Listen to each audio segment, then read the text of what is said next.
Guys, kalian sudah pasti tahu nih, kalau Indonesia menghadapi masalah serius dalam kebutuhan energi rumah tangga. Ya, 2024 kemarin saja, impor LPG Indonesia itu mencapai sekitar 6,9 juta ton dan nilainya pun tak main-main, sekitar 3,9 miliar US dollar atau sekitar 61 triliun rupiah.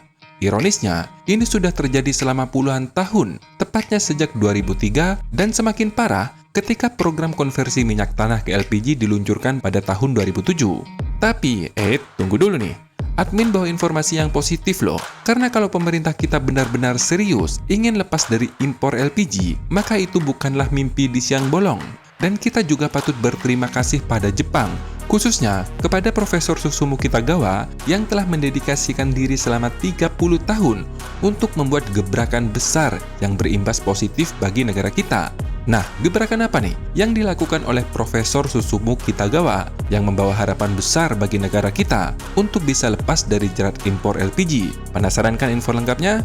Tanpa banyak basa-basi, yuk kita bahas lebih detail lagi.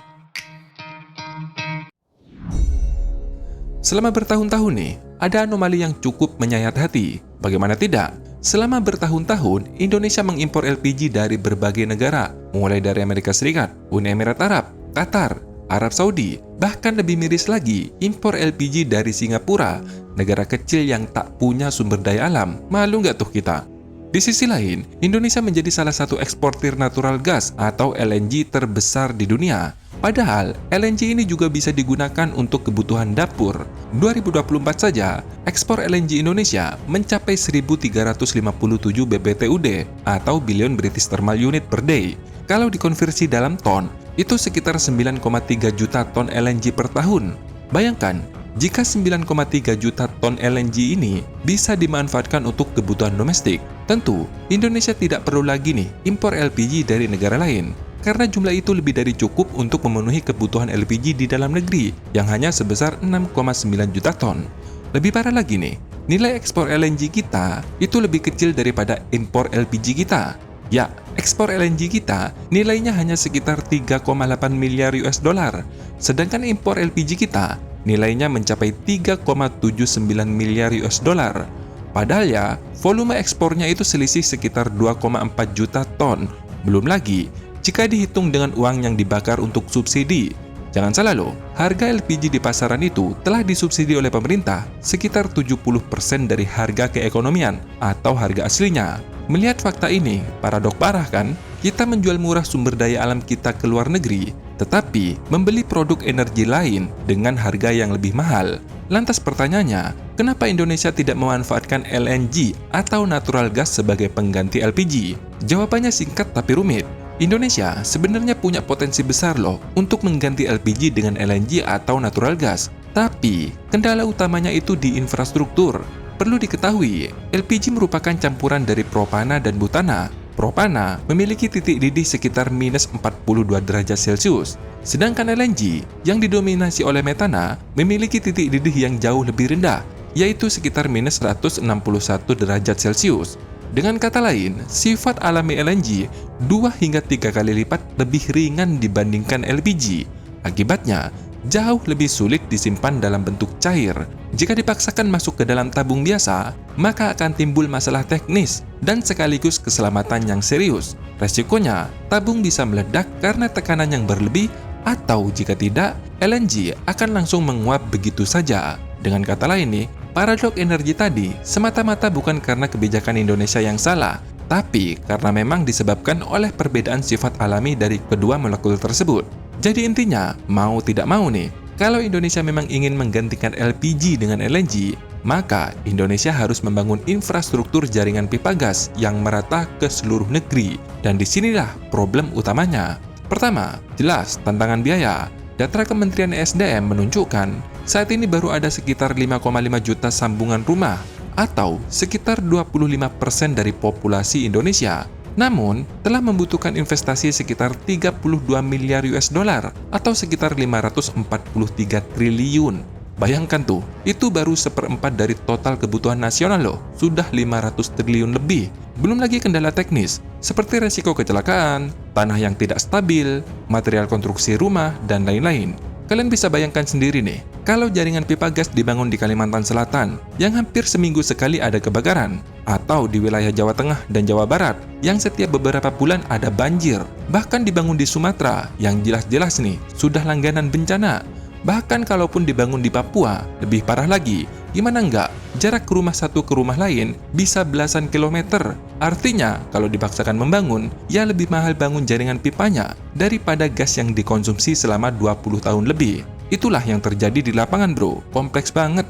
Sampai di titik ini, Indonesia patut berterima kasih nih kepada Profesor Susumu Katigawa yang telah mendedikasikan dirinya untuk meneliti cara menyimpan gas alam atau LNG ke dalam tabung menggunakan teknologi ciptaannya yang disebut dengan Metal Organic Framework atau MOF.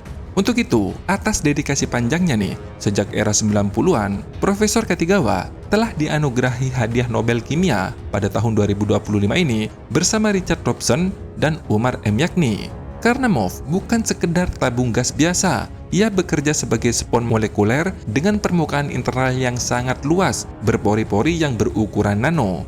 Dari Journal of the American Chemical Society, dalam 1 gram MOF memiliki luas permukaan sekitar 7.000 meter persegi atau setara dengan lapangan sepak bola. Artinya, material sekecil butiran pasir ini bisa menampung dan menjebak molekul gas dalam jumlah besar karena ruang dalamnya yang sangat luas. Dan saat ini, Indonesia sedang berkolaborasi nih dengan perusahaan Jepang, yaitu Atomis Inc. dan Yachio Engineering untuk mengimplementasikan teknologi MOF di Indonesia. Informasi terbaru nih, produksi MOF sebenarnya sudah berjalan di Jepang dan memiliki kapasitas mencapai 20 ton per tahun. Kedua perusahaan tersebut kini berupaya untuk mempercepat komersialisasi MOF agar material baru ini bisa segera digunakan secara luas, termasuk untuk solusi penyimpanan gas yang lebih aman dan lebih efisien. Uji coba di lapangan akan segera dilakukan setelah proyek riset ini berjalan selama 2 tahun, sedangkan target peluncuran resminya dijadwalkan pada tahun 2027. Nah, kenapa ini penting? Karena Indonesia bro, tidak hanya dipandang sebagai pasar, tetapi sebagai titik awal penerapan MOF secara global. Dengan kata lain nih, Indonesia berperan sebagai pionir dunia dalam pemanfaatan teknologi MOF. Apalagi, material ini masih terbilang baru dalam sejarah sains. Kalau nggak salah sekitar 25 tahunan lah, sejak ditemukan pada tahun 1995 oleh Omar Yakni, ilmuwan asal Yordania. Tapi meskipun baru, Indonesia berani nih mengambil langkah maju untuk menguji penerapannya dalam skala nyata. Jika uji coba ini berhasil, maka ke depan Indonesia berpeluang untuk memproduksi MOF secara mandiri. Karena pada dasarnya nih, BRIN telah lama, tepatnya sejak 2 tahun yang lalu, menjalin kerjasama dengan kedua perusahaan Jepang tersebut. Apalagi nih, wadah gas tekanan tinggi yang dikembangkan oleh kedua perusahaan tersebut diklaim memiliki ketahanan yang luar biasa hingga 100 tahun. Tentu, ini menjadikannya solusi revolusioner bagi penyimpanan energi. Sampai di sini nih, Indonesia punya keuntungan yang luar biasa. Pertama, jika teknologi MOF benar-benar dapat diimplementasikan menggantikan LPG dengan gas alam, maka Indonesia bukan hanya sekedar efisiensi, tapi restrukturisasi permanen neraca energi nasional. 61 triliun dana impor LPG nantinya bisa dialihkan ke sektor lain, misalnya seperti pendidikan, kesehatan, riset, dan lain-lain. Selain itu, Indonesia dapat menghemat anggaran untuk membangun infrastruktur jaringan pipa gas. Nilainya nggak main-main bro. Kalau 25% saja angkanya sudah 32 miliar US dollar atau sekitar 500 triliun rupiah. Berarti kalau sebelumnya targetnya 100% nih, secara total bisa menghemat sekitar 129 miliar US dollar atau sekitar 2.114 triliun. Dan yang paling mantap nih, harga LNG lebih murah dibandingkan LPG, bahkan tanpa didukung subsidi sekalipun, sehingga dampaknya langsung bisa dirasakan oleh masyarakat atau rumah tangga kecil. Artinya, bukan hanya sekedar statistik makro saja. Gimana? Keren kan? Negara sudah bisa menghemat 2.000 triliun, masyarakat bisa mendapatkan gas yang lebih murah. Nah, gimana nih kalau menurut pendapat kalian? Apakah kalian sepakat nih kalau LNG menggantikan kebutuhan LPG di dalam negeri? Silahkan tulis pendapat kalian di kolom komentar. Terima kasih sudah menonton. Sampai jumpa di next video. Dadah!